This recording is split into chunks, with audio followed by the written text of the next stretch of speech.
ஐஹெச்சி test அப்படின்னா என்னென்னு பார்த்தீங்கன்னா அதோட abbreviation immuno histochemistry test diagnostic test அப்படின்னு சொல்லுவோம். இந்த டயக்னோசிஸ் வந்து லேபில் பண்ணுவாங்க. இது வந்து என்ன பண்ணுவாங்க அப்படின்னா எதில் பண்ணுவாங்க இந்த டெஸ்ட் அப்படின்னு பார்த்தீங்கன்னா நம்ம பயாப்சி சாம்பிள்ஸ் இருக்குல்ல, அந்த பயாப்சி சாம்பிளை வச்சு அந்த சாம்பிளில் பண்ணுற டெஸ்ட் தான் அந்த ஐஹெச்சி டெஸ்ட். அந்த ஐஹெச்சி டெஸ்ட் வந்து மேஜராக எதுக்காக யூஸ் பண்ணுவாங்க அப்படின்னா ஒரு டிசீஸை வந்து அக்யூரேட்டாக டயக்னோசிஸ் பண்ணுறதுக்கும் அதில் உள்ள டைப்பு என்ன type of disease, for example இப்போ கேன்சர் அப்படின்னா அது என்ன டைப் ஆஃப் கேன்சர் அப்படிங்கிறத கண்டுபிடிக்கிறதுக்கும் அதில் உள்ள சப் டைப் ஸ்பெசிஃபிக்காக எந்த செல்லில் வந்திருக்கு அப்படிங்கிறத கண்டுபிடிக்கிறதுக்கும் தான் இந்த டெஸ்ட்டை வந்து மேஜராக யூஸ் பண்ணுவாங்க. இந்த டெஸ்ட் வந்து எங்கெங்கெல்லாம் யூஸ் பண்ணுறோன்னு பார்த்தீங்கன்னா ஏற்கனவே பார்த்த மாதிரி தான் அதாவது என்ன டைப் ஆஃப் கேன்சர் அப்படின்ற கண்டுபிடிக்கிறதுக்கும் அந்த கேன்சர் வந்து எதனால் வந்திருக்கு அப்படிங்கிறத கண்டுபிடிக்கிறதுக்கும் அப்புறம் வந்து இந்த ஒரு 3 கொஸ்டினுக்கு வந்து இந்த டெஸ்ட்டில் வந்து ஆன்சர் பண்ணலாம். அதாவது கேன்சர் வந்து எந்த இடத்துல ஸ்டார்ட் ஆனிச்சு, எந்த டைப் ஆஃப் செல்லு வந்து அது காரணம், அப்புறம் வந்து அந்த கேன்சர் செல்லு வந்து ஸ்லோவாக க்ரோத் ஆகுமா ஃபாஸ்ட்டாக க்ரோத் ஆகுமா, இதுக்கு ஆன்சர்லாம் வந்து இந்த ஐஹெச்சி டெஸ்ட் மூலிமா நம்மளால் கண்டுபிடிக்க முடியும். காமனாக வந்து இந்த டெஸ்ட்டு எந்த இதில் இன்வால்வ் பண்ணுறாங்க அப்படின்னு பார்த்தீங்கன்னா பிரெஸ்ட் கேன்சரில் தான் வந்து இந்த டெஸ்ட் வந்து அதிகமாக யூஸ் பண்ணுறாங்க. எதுக்காக அப்படின்னா அது என்ன டைப் ஆஃப் பிரெஸ்ட் கேன்சர் அப்படிங்கிறத கண்டுபிடிக்கிறதுக்காக. For example invasive breast cancer அப்படின்னா என்னென்னா அந்த கேன்சர்ஸில் வந்து ஒன்லி பிரெஸ்ட் டிஷ்யூஸில் மட்டும் தான் இருக்கும், வேறு எங்கேயும் ஸ்ப்ரெட் ஆகாது. அதே வந்து மெட்டாஸ்டாட்டிக் பிரெஸ்ட் கேன்சர் அப்படின்னா என்னென்னா மற்ற ஆர்கனுக்கு வந்து ஈஸியாக ஸ்ப்ரெட் ஆகிறதுக்கான சான்சஸ் அதிகமாக இருக்குது. அடுத்து ரெக்கரண்ட் பிரெஸ்ட் கேன்சர்னால் ஏற்கனவே உங்களுக்கு பிரெஸ்ட் கேன்சர் வந்திருக்கும், அதை ட்ரீட்மெண்ட் பண்ணியிருப்பாங்க, இருந்தாலும் மறுபடியும் வரும். ஸோ இந்த 3 டைப் ஆஃப் கேன்சரை வந்து கண்டுபிடிக்கிறதுக்காக இந்த ஐஹெச்சி டெஸ்ட் வந்து யூஸ் பண்ணுவாங்க. அடுத்து HER2 ஸ்டேட்டஸ், இது வந்து எதுக்குன்னா பிரெஸ்ட் கேன்சரில் பண்ணுறதுக்கு தான் அந்த என்ன டைப் அப்படிங்கிறத கண்டுபிடிக்கிறதுக்கும் அப்புறம் வந்து அந்த கேன்சர் செல் வந்து ஃபாஸ்ட்டாக க்ரோத் ஆகுமா இல்லை ஸ்லோவாக க்ரோத் ஆகுமா, அதோட க்ரோத் எப்படி இருக்கும் அப்படிங்கிறத கண்டுபிடிக்கிறதுக்கு தான் அந்த டெஸ்ட்டு. HER2 அப்படின்னா என்னென்னு பார்த்தீங்கன்னா human epidermal growth factor receptor.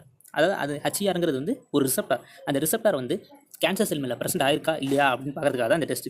In case அது பாசிட்டிவாக இருந்துச்சு அப்படின்னா அந்த டைப் ஆஃப் கேன்சர் வந்து ஃபாஸ்ட்டாக க்ரோத் ஆகும். இதுவே நெகட்டிவ் அப்படின்னு வந்துருந்துச்சு அப்படின்னா அந்த செல் வந்து ஸ்லோவாக தான் க்ரோத் ஆகும் அப்படின்றத வந்து நம்ம தெரிஞ்சுக்கலாம். இன்கேஸ் வந்து ஃபாஸ்ட்டாக க்ரோத் ஆகுது அப்படின்னு கண்டுபிடிச்சோம் அப்படின்னா அந்த ரிசெப்டாரை இன்ஹிபிட் பண்ணுறதுக்காக ஸ்பெசிஃபிக் ட்ரீட்மெண்ட் வந்து கொடுப்போம். ஏன்னா அந்த கேன்சர் செல் வந்து க்ரோத் ஆகக்கூடாதுன்றதுக்காக. ஸோ ட்ரீட்மெண்ட்டை டிசைட் பண்ணுறதுக்கு இந்த டெஸ்ட் வந்து ரொம்ப யூஸ்ஃபுல்லாக இருக்குது. அடுத்து லிஞ்ச் சிண்ட்ரோம். லிஞ்ச் சிண்ட்ரோம் அப்படின்னா என்னென்னு பார்த்தீங்கன்னா இது வந்து ஒரு டைப் ஆஃப் இன்ஹெரிட்டரி கண்டிஷன். என்னென்னா இந்த சிண்ட்ரோம் இருந்துச்சு அப்படின்னா கேன்சர் நம்ம பாடியில் டெவலப் ஆகிறதுக்கான சான்சஸ் இல்லை ஸ்பீட் ஆகிறதுக்கான சான்சஸ் வந்து அதிகமாக இருக்கும். லிஞ்ச் சிண்ட்ரோம் ப்ரெசென்ட் ஆயிடுச்சு அப்படின்னா லிஞ்ச் சிண்ட்ரோம் வந்து மேஜராக எதோட கோரிலேட் ஆகி வரும்னா காலோரெக்டல் கேன்சர், அதாவது ரெக்டல் ரீஜன், அந்த காலன் ரீஜனில் வரக்கூடிய கேன்சரோட இந்த லிஞ்ச் சிண்ட்ரோம் வந்து மேக்ஸிமம் வந்து அதோட ஒட்டி வரும். இதனால் வந்து வேறு எங்கெங்கெல்லாம் வந்து கேன்சர் வரதுக்கான பாசிபிலிட்டி இருக்குது அப்படின்னு பார்த்தீங்கன்னா யூட்ரஸில் கேன்சர் வரதுக்கு, ஸ்டொமக் கேன்சர் வரதுக்கு, லிவர் கேன்சர் வரதுக்கு, அப்புறம் kidney cancer and brain cancer வரதுக்கான பாசிபிலிட்டி வந்து அதிகம். ஸோ இப்போ வந்து டாக்டர் வந்து யாருக்காவது வந்து எண்டோமெட்ரியல் இல்லை கேன்சரில் கோலோரெக்டல் கேன்சரை வந்து டயக்னோசிஸ் பண்ணுறாங்க, அப்புறம் வந்து வயசானவங்களுக்கு டயக்னோசிஸ் பண்ணுறாங்க ஸ்பெசிஃபிக்காக அப்படின்னா அவங்களுக்கு வந்து இந்த லிஞ்ச் சிண்ட்ரோமுக்கான டெஸ்ட்டை வந்து எழுதி கொடுப்பாங்க.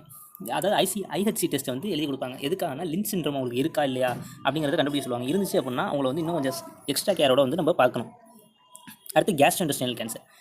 இங்கே வந்து என்னென்னா கேஸ்ட்ரிக் கேன்சர் வந்து நிறைய ரீசன்னால வரும். ஃபார் எக்ஸாம்பிள் ஆட்டோமின் டிசீஸ்னால வரும், அப்புறம் பாக்டீரியானால கூட இந்த கேஸ்ட்ரிக் கேன்சர் வரும். என்ன type of bacteria H. pylori கூட கேஸ்ட்ரிக் கேன்சர் வரதுனா பாசிபிலிட்டி அதிகமாக இருக்குது. ஸோ இப்போ யாருக்காவது கேஸ்ட்ரிக் கேன்சர் கண்டுபிடிச்சிட்டாங்க அப்படின்னா அவங்க ட்ரீட்மெண்ட் ஸ்டார்ட் பண்ணுற முன்னாடி அது பாக்டீரியாவில் வந்துச்சா இல்லை ஆட்டோமின் டிசீஸால் வந்துச்சா அப்படிங்கிறத தெரிஞ்சுக்கிறதுக்காக இந்த ஐஹெச்சி டெஸ்ட்டை வந்து ப்ரிஸ்கிரைப் பண்ணுவாங்க. ஸோ எதனால் வந்துச்சுன்னு தெரிஞ்சிச்சுன்னா நம்ம அதுக்கேற்ற மாதிரி வந்து ட்ரீட்மெண்ட் பண்ணலாம், ட்ரீட்மெண்ட்டும் கொஞ்சம் ஈஸியாக இருக்கும். அடுத்து ப்ராஸ்டேட் கேன்சர்.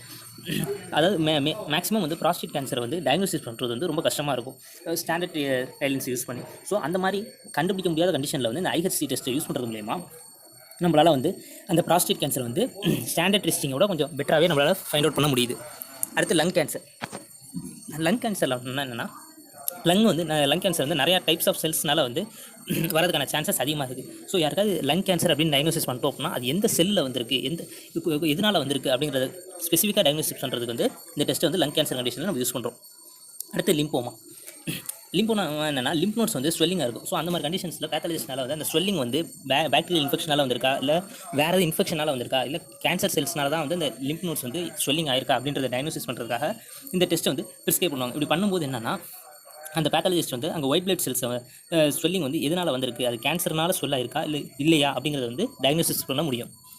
அடுத்து இந்த டெஸ்ட்டை பற்றி பார்ப்போம். ஏற்கனவே சொன்ன மாதிரி இந்த டெஸ்ட் வந்து எதில் பண்ணுவாங்க அப்படின்னு பார்த்தீங்கன்னா பயாப்சி டிஷ்யூஸில் பண்ணுவாங்க.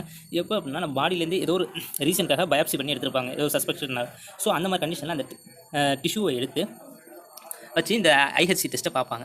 ஸோ இப்படி பார்க்கும்போது என்ன பண்ணுவாங்கன்னா மார்க்கர்ஸை வந்து ஐடென்டிஃபை பண்ணுவாங்க இந்த டெஸ்ட்டில். அதாவது ஸ்பெசிஃபிக் டைப் ஆஃப் ப்ரோட்டீன் இல்லை மார்க்கர்ஸ் வந்து எதுவும் ப்ரெசென்ட் இருக்குது அப்படின்றத ஐடென்டிஃபை பண்ணுவாங்க. அது எப்படி பண்ணுவாங்க அப்படின்னா ஒரு ஆன்டிபாடி ஒவ்வொரு டைப் ஆஃப் டிசீஸ்க்கும் இன்றைக்கி ஆன்டிபாடி வந்து ஆன்டிஜென் இருக்கும். அந்த ஆன்டிஜெனுக்கு ஏற்ற மாதிரியான ஆன்டிபாடியை வந்து இவங்க அந்த டிஷ்யூஸில் அப்ளை பண்ணும்போது அது வந்து ஸ்பெசிஃபிக் ஆன்டிஜனை பார்த்துச்சு அப்படின்னா அந்த ஆன்டிபாடி போய் அதில் லாக் ஆயிரும். ஸோ அப்படி லாக் ஆகும்போது இது என்ன டைப் ஆஃப் செல்ஸ் இல்லை என்ன டைப் ஆஃப் டிசீஸ் அப்படிங்கிறத வந்து நம்மளால் கண்டுபிடிக்க முடியும். ஸோ பேசிக்காக என்ன பண்ணுவாங்கன்னா அந்த டிஷ்யூஸ் எடுத்து அதை தனியாக ஐசோலேட் பண்ணிவிட்டு அது மேலே இவங்க வந்து இவங்கள்ட்ட இருக்க ஆன்டிபாடியை வந்து அப்ளை பண்ணி பார்ப்பாங்க. அப்படி அப்ளை பண்ணுறது மூலியமாக அது எந்த இடத்துல போய் பைண்ட் ஆகுது, எந்த டைப் ஆஃப் ஆன்டிபாடி வந்து அதில் பைண்ட் ஆகுது அப்படிங்கிறது மூலியமாக அது என்ன டைப் ஆஃப் டிசீஸ் அப்படிங்கிறத ஃபைண்ட் அவுட் பண்ணுறாங்க.